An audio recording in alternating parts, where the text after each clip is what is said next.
Salut à tous, c'est Monsieur Jean-Mi et bienvenue chez moi. Il y a des jeux qui cherchent à réinventer complètement un genre. Et puis il y a ceux qui prennent une mécanique que tout le monde connaît, qui fonctionne depuis des décennies et qui se demandent simplement comment lui donner une nouvelle dimension. C'est exactement le sentiment que j'ai eu en découvrant Drakain. Au premier regard, on pourrait croire être face à un jeu de pli classique. On annonce un contrat, on suit les couleurs, on essaie de remporter ou d'éviter certains plis. Des sensations que beaucoup de joueurs connaissent déjà. Mais, très rapidement, la partie prend une direction totalement différente. Chaque pli remporté ne devient pas simplement une victoire de plus, il devient une ressource. Une étape avant un affrontement bien plus important. Car pendant que les cartes circulent, le royaume est attaqué. Petit à petit, les dragons apparaissent dans la zone de combat. Chacun avec ses propres exigences pour être vaincu. Et c'est là que toute l'originalité du jeu commence à apparaître. On ne joue plus uniquement contre ses adversaires, on joue contre le temps, on joue contre les dragons qui s'accumulent, on joue contre son propre contrat. Et parfois, on joue même contre sa propre main. Et c'est une sensation que j'ai particulièrement appréciée. Dans beaucoup de jeux de pli, on cherche naturellement à faire le plus de plis possible. Ici, il arrive très souvent qu'on hésite. Est-ce que ce pli vaut vraiment la peine d'être remporté? Est-ce qu'il ne risque pas de me faire dépasser mon contrat? Est-ce que je ne devrais pas plutôt préparer ce dragon avant qu'un autre joueur le fasse? À plusieurs reprises, je me suis surpris à complètement changer de plan au milieu d'une manche, parce que la situation autour de la table avait évolué. Et c'est justement cette lecture du jeu permanente qui donne beaucoup de personnalité au jeu. Les dragons arrivent progressivement, chacun amasse ses cartes combat. On essaie de comprendre quels objectifs poursuivent les autres joueurs, quelles créatures convoitent, quels plis cherchent à gagner, et qui au contraire essaient d'éviter de gagner des plis. Il y a énormément d'informations qui circulent sans que ce soit lourd à suivre. J'aime aussi beaucoup le fait que le thème ne soit pas simplement posé sur les mécaniques. Les dragons ne sont pas uniquement là pour illustrer les cartes ou raconter une histoire. Ils modifient réellement la manière dont on joue. Ils deviennent une deuxième couche qui vient enrichir le jeu de plis sans le dénaturer. On se retrouve avec des sensations classiques du genre, mais constamment enrichies par des choix supplémentaires. Les parties restent d'ailleurs assez rythmées. Comptez entre 30 minutes et 1 heure pour une partie. Le jeu peut se pratiquer de 1 à 6 joueurs. Grâce à une vraie variante solo et un mode par équipe, il est accessible dès 8 ans. Les bases sont faciles à prendre en main, mais les subtilités apparaissent au fur et à mesure des parties, lorsque chacun commence à mieux lire les intentions des adversaires et à optimiser ses choix. Aux illustrations, on retrouve Frederick Weiss, et c'est un jeu créé par Kevin Haanel. Les illustrations accompagnent très bien cette ambiance médiévale, où les dragons occupent une place importante. L'édition, quant à elle, est assurée par Comet H, qui propose un titre à la croisée entre le jeu de pli traditionnel et le jeu de réflexion moderne. Si vous aimez les jeux de pli, où chaque carte jouée peut changer vos priorités, où il faut constamment adapter ses plans sans jamais perdre de vue son objectif initial, alors Drakain est un jeu qui mérite votre curiosité. Plus les manches avancent, plus les décisions deviennent importantes, et plus on prend plaisir à anticiper ce que les autres veulent faire. Je vous propose donc de découvrir comment le jeu fonctionne. Installez-vous donc autour de la table et voyons comment défendre le royaume de Drakain avec les dragons ne l'anéantissent. Allez, on va voir comment ça se passe autour de la table. Maintenant que l'univers est posé, je vous propose de découvrir comment une partie se déroule étape par étape. On commencera par faire un tour complet du matériel afin de comprendre le rôle des différentes cartes et des principaux éléments de jeu. Nous verrons ensuite comment mettre en place une partie, selon le nombre de joueurs. Avant de détailler le déroulement d'une manche, les règles de pli, le fonctionnement des dragons et la manière de marquer des points. Je prendrai également un temps de revenir sur les cartes spéciales, les différentes variantes proposées, ainsi que sur l'extension Trésor, qui vient enchérir l'expérience avec de nouveaux objectifs. Et comme toujours, une fois les règles expliquées, je terminerai cette vidéo avec mon ressenti après plusieurs parties. Ce que ces mécaniques apportent réellement autour de la table, le type de joueur auquel Drakain s'adresse selon moi, et les sensations qu'il m'a laissées. Installez-vous confortablement et voyons ce que le jeu a proposé. Avant même que la partie ne commence, le royaume de Drakain était déjà au bord du gouffre. Le ciel s'est couvert de cendres, les terres autrefois paisibles sont désormais ravagées, et le crépuscule a laissé place à une nuit sans étoiles. Au loin, la cloche du château résonne une dernière fois, tandis que les grondements qui l'accompagnent ne sont plus de simples échos.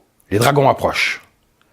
L'horizon s'embrase, les murailles tremblent, et les flammes dévorent peu à peu les portes de la forteresse. Les dragons, figures à la fois légendaires et impitoyables, sortent de leur long sommeil millénaire. Leurs ailes obscurcissent le ciel, leur rugissement annonce la fin d'une époque, et leurs flammes semblent prêtes à réduire le royaume en cendres. Pourtant, alors que cet apocalypse prend forme, plusieurs champions répondent à l'appel. Des guerriers venus des 4 coins de Drakain se rassemblent pour défendre ce qui peut encore l'être.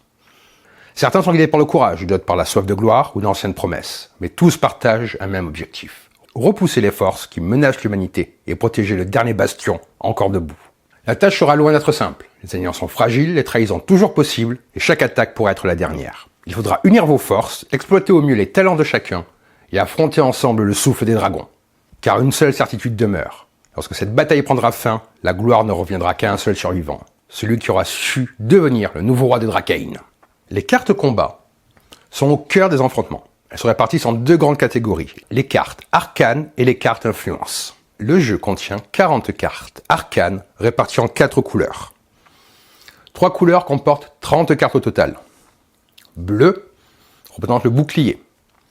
Rouge représenté par l'épée, vert, représenté par la hache. Chaque couleur possède des cartes de force 1 à 10. La quatrième couleur est le jaune, qui est représenté par le grimoire. Elle comprend 10 cartes, elle aussi de force 1 à 10.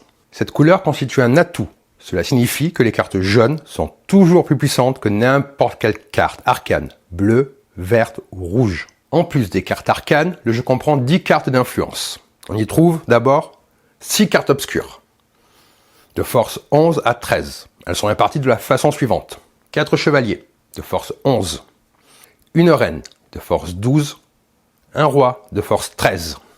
Ces cartes sont plus fortes que l'atout et dominent donc les autres cartes arcanes. En revanche, la carte d'influence ayant la force la plus élevée est la carte mercenaire. Sa force est de 0 ou de 14 lorsqu'elle est jouée. Le joueur peut choisir de lui donner une valeur de 0 ou de 14. Si cette carte est jouée avec une valeur de 14, elle devient une carte obscure et bat toutes les autres cartes. En revanche, avec une valeur de 0, elle est considérée comme un œuf de dragon de force 0 et de couleur blanche. Il est important de noter que les cartes d'influence obscure ne sont pas considérées comme une couleur. Il y a également une carte œuf de dragon de force 0 et de couleur blanche. Cette carte perd automatiquement tous les duels lorsqu'elle est jouée. Le jeu comprend également 2 cartes sorciers. Celle-ci fait remporter le pli à la carte de plus faible valeur, quelle que soit sa couleur. Alors que celle-là fait remporter le pli à la carte de plus forte valeur, mais uniquement si elle appartient à la couleur rappelée. Les cartes obscures ne sont pas prises en compte lors de son calcul. Enfin, si les 2 cartes sorciers sont jouées dans le même pli, leur effet s'annule. Et les règles normales de résolution de pli s'appliquent de nouveau. L'objectif de la partie est de remporter le nombre de plis que vous avez annoncé au début de la manche, tout en repoussant les vagues de dragons. Mais une fois qu'un joueur a remporté le nombre de plis prévus, il ne peut plus laisser les dragons envahir Dracaine, il doit désormais les affronter. Avant d'entrer dans le déroulement de la partie, il est important de comprendre la composition des cartes dragons et combat, ainsi que les différentes icônes présentes sur les cartes et les feuilles de score. Les cartes dragons indiquent toute une valeur en points, affichant en haut à droite. Ces points sont gagnés lorsqu'un dragon est vaincu. Ce sont les points de terreur. Pour vaincre un dragon, vous devez réunir les cartes combat demandées par son objectif tout en respectant les contraintes indiquées. Vous retrouvez les différentes contraintes ici. Par exemple avec ce dragon, l'objectif est 4 cartes combat, une de chaque arcane. Alors que celui-ci, l'objectif est 3 cartes combat, une de force supérieure à 8 et 2 autres cartes combat. Chaque carte combat possède un type de flamme ainsi qu'une valeur de force. 2 informations essentielles pour savoir à quel moment et contre quel dragon l'utiliser. Lorsqu'un dragon est vaincu, replacez-le face cachée dans votre zone de jeu afin de pouvoir consulter la valeur de ses points trophées représentés au dos de la carte. Ici. Chaque carte rapporte donc 2 points pour avoir porté le coup fatal au dragon. La mise en place va varier en fonction du nombre de joueurs. À 2 ou 3 joueurs, vous retirez 3 cartes chevalier de force 11 ainsi que les cartes atout 1, 5 et 10. Mélangez ensuite les cartes combat restantes, distribuez-en 14 à chaque joueur. À 4 joueurs, retirez 2 cartes chevalier de force 11, ainsi que les cartes atout 1 et 10. Mélangez les cartes combat restantes et distribuez 11 cartes à chaque joueur. À 5 joueurs, retirez une carte chevalier de force 11, ainsi que la carte atout 10. Mélangez les cartes combat restantes et distribuez 9 cartes à chaque joueur. À 6 joueurs, mélangez toutes les cartes combat et distribuez 8 cartes à chaque joueur. Les cartes combat restantes sont ensuite mises de côté sans être révélées. Ensuite, mélangez les cartes dragons au centre de la table accessible à tous les joueurs. Puis vous révélez au centre de la table accessible à l'ensemble des joueurs autant de cartes dragons que ce qu'il y a de joueurs, comme je l'ai fait ici. Il s'agit de la zone de combat. On place également les jetons contrats à proximité. Pour une première partie, il est conseillé de ne pas jouer avec l'extension trésor. Vous pouvez donc laisser les cartes objectives dans la boîte. Chaque manche commence par la désignation du premier joueur. Lors de la première manche, ce premier joueur est déterminé au hasard. À partir de lui, dans le sens horaire, chaque joueur estime le nombre de plis qu'il pense remporter durant la manche et prend autant de jetons contrats. Cette annonce s'appelle la phase des contrats. Une fois les contrats annoncés, la manche peut commencer. Le premier joueur démarre un pli en jouant une carte. Les autres joueurs jouent tour à tour et dans le sens horaire, une carte de la couleur demandée. Si un joueur ne possède pas la couleur demandée, il peut alors couper, c'est-à-dire jouer une carte atout, grimoire de la couleur jaune, ou il peut pisser. Pour ne pas gagner le pli, jouer une carte, arcane bleue, verte, rouge, au choix. Les seules cartes qui ne respectent pas ces règles sont les cartes d'influence, à savoir l'œuf de dragon, le chevalier, la reine et le roi, ainsi que le mercenaire, et les 2 cartes sorciers. Un joueur peut jouer l'une de ces cartes, comme il le souhaite, même s'il possède la couleur demandée et ou de l'atout. Lorsque plusieurs cartes de même force remportent un pli, c'est la première carte posée qui l'emporte. Par exemple, un pli comportant plusieurs cartes chevaliers. Le joueur ayant la carte plus forte, sauf carte sorcière, remporte le pli. Il retourne l'un de ses jetons contrats. Si le joueur dépasse son contrat, il ajoute un jeton de la réserve devant lui. Il doit alors répartir les cartes du pli sur les cartes dragons visibles. Si une carte ne peut être posée, elle est défaussée, en respectant les contraintes nécessaires pour vaincre un dragon. Lorsqu'une carte dragon est vaincue, elle est retirée de la zone de combat et placée devant le joueur, face recto visible. Le joueur qui remporte un pli sera le premier joueur du prochain pli. Avant de démarrer un nouveau pli, les joueurs doivent révéler une nouvelle carte dragon et l'ajouter dans la zone de combat. Si lors de cette étape, il s'agit de la 7e carte dragon, la manche est terminée instantanément. Sinon, le premier joueur démarre un nouveau pli jusqu'à ce que chaque joueur n'ait plus de cartes en main. Puis on procédera au décompte des points. C'est-à-dire que lors du début de la manche, si un joueur pense se faire 3 plis, il annonce 3 et prendra donc 3 jetons contrat. Prenons un exemple de pli, que ce soit un petit peu plus clair. Imaginons une partie à 6 joueurs, les cartes devront être jouées comme ceci. Ce joueur-là démarre le pli en jouant un 5 bleu. Bleu sera donc la couleur demandée. Le joueur suivant joue un 8 bleu. Ce joueur-là n'a pas de carte bleue en main. Il décide donc de couper et joue un 3 d'atout pour essayer de remporter le pli. Ce joueur-là n'a pas de bleu. Il décide de plisser et joue un 4 vert. Ce joueur-là n'a pas de bleu. Il veut tenter de remporter le pli en jouant un 7 d'atout. Mais ce joueur-là a en main un 10 bleu mais peut jouer un chevalier 11 et gagner le pli. Donc dans ce cas-là, c'est lui qui gagnerait le pli. Une manche peut prendre fin de 2 façons. Lorsque tous les joueurs ont joué toutes leurs cartes combat, soit lorsqu'il y a 7 cartes dragon en zone de combat. Dans les deux cas, on procède pour chaque joueur au comptage des points. 4 points par pli remporté, des points de contrat. 2 points par carte dragon vaincue, des points de trophée. Si le joueur remporte exactement le nombre de plis qu'il a annoncé lors de la phase de contrat, alors il remporte le total des points de terreur collectés par l'ensemble des joueurs de la manche. Si le joueur a un delta de 1 pli par rapport à ce qu'il avait annoncé lors de la phase de contrat, alors il remporte la moitié des points de terreur. Si le joueur a un delta de 2 plis ou plus, alors il ne remporte aucun point de terreur. Si la manche est remportée par les joueurs, les points de trésor des cartes objectifs sont validés, si vous jouez avec l'extension de trésor. Pour la mise en place des manches suivantes, on mélange individuellement les cartes combat, dragon, afin de reconstituer chaque paquet, puis on redistribue un certain nombre de cartes combat en fonction du nombre de joueurs, et on dévoile les cartes dragon en fonction du nombre de joueurs. Le joueur ayant gagné le dernier pli de la manche précédente devient le premier joueur, puis on procède à une nouvelle phase de contrat. À la fin de la 3e manche, on procède au comptage des points, puis on additionne le total des 3 manches de chaque joueur afin d'obtenir un score total. Le joueur obtenant le plus haut score devient la nouvelle légende du royaume de Dracaïn.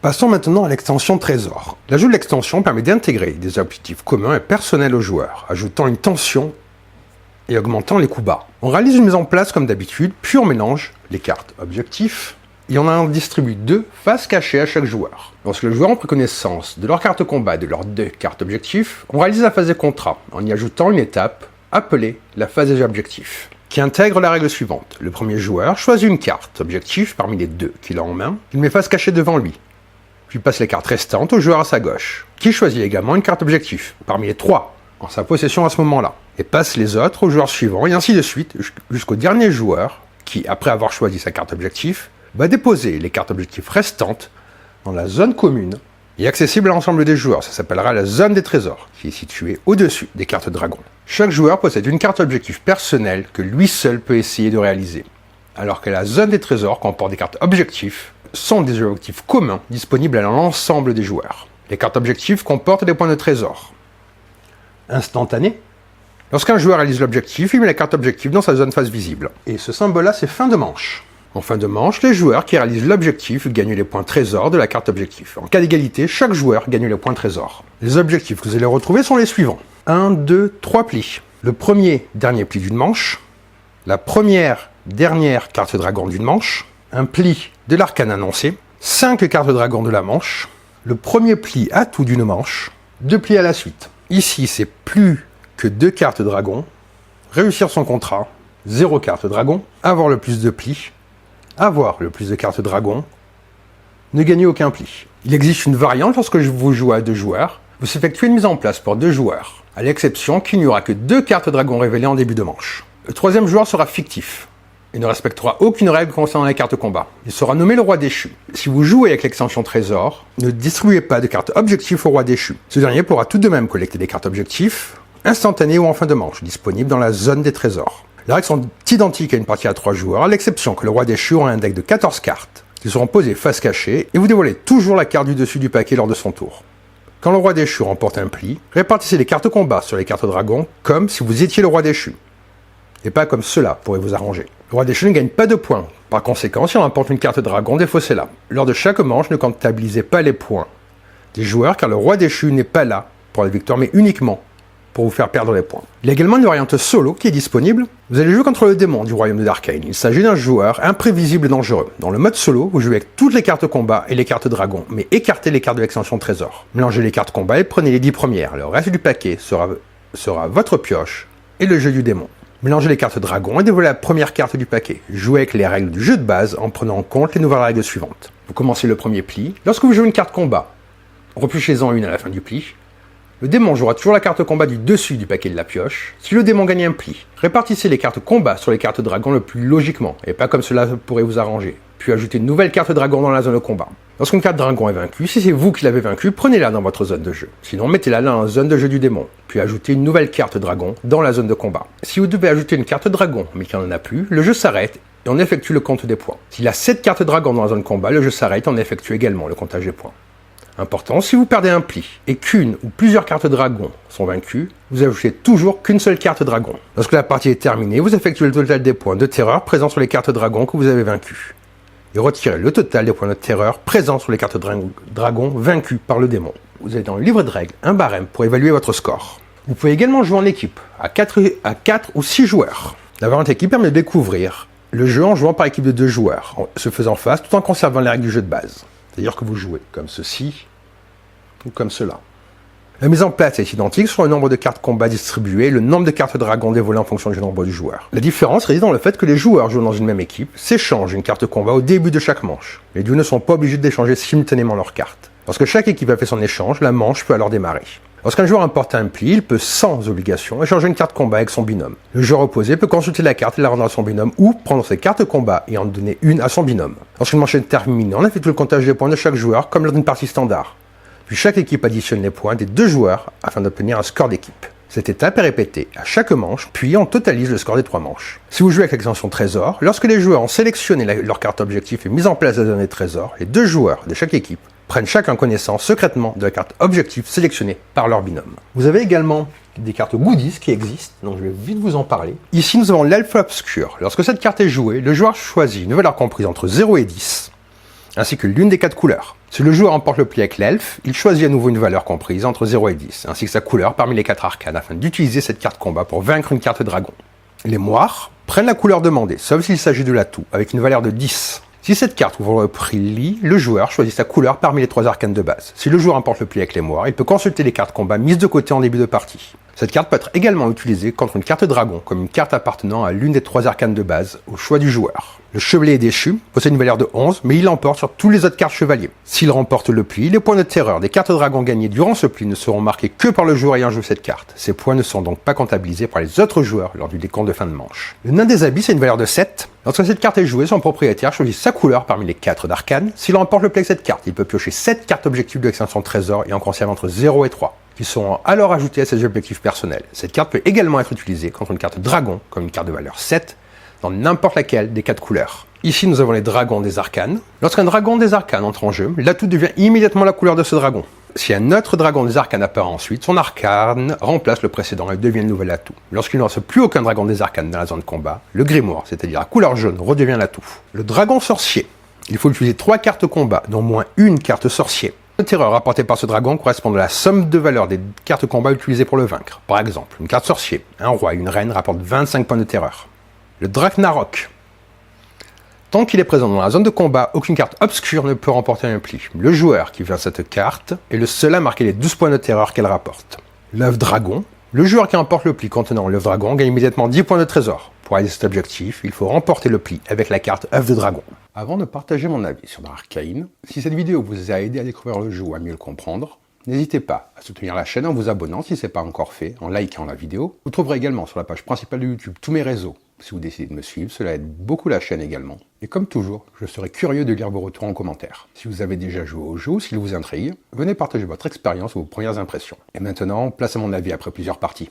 Après plusieurs parties, ce qui m'a marqué avec ce jeu, c'est la manière dont il réussit à transformer un jeu de pli classique en une expérience beaucoup plus stratégique sans pour autant perdre ce qui fait le sel du genre. Les bases sont immédiatement familières. On annonce un contrat, on suit les couleurs, on coupe à l'atout, mais très vite, on comprend que gagner un pli n'est finalement qu'une étape parmi beaucoup d'autres. Toute la richesse vient de ce qu'on va faire de cette victoire. J'ai trouvé que le système de dragon changeait complètement la manière dont on allait aborder chaque manche. Dans beaucoup de jeux de pli, on cherche simplement à gagner, ou à éviter certains plis. Ici, chaque victoire ouvre immédiatement de nouvelles questions. Est-ce que je respecte toujours le contrat? Est-ce que ce pli me permet de me préparer un dragon intéressant? Est-ce que je prends le risque d'investir mes cartes de combat maintenant ou est-ce que j'attends un prochain tour? On réfléchit constamment sur plusieurs niveaux et cette couche de superposition rend les manches particulièrement intéressantes. Ce que j'ai beaucoup apprécié également, c'est cette pression qui augmente naturellement au fil des manches. Au début, la zone de combat est relativement calme. Puis, les dragons arrivent progressivement et les opportunités se multiplient. Chacun commence à préparer ses objectifs, à placer ses cartes combat, et on observe rapidement les intentions des autres joueurs. On essaie de deviner qui vise quel dragon, qui est proche de remplir son contrat, ou au contraire, qui cherche volontairement à perdre un pli. Il y a énormément d'informations qui circulent autour de la table, mais jamais de manière totalement certaine.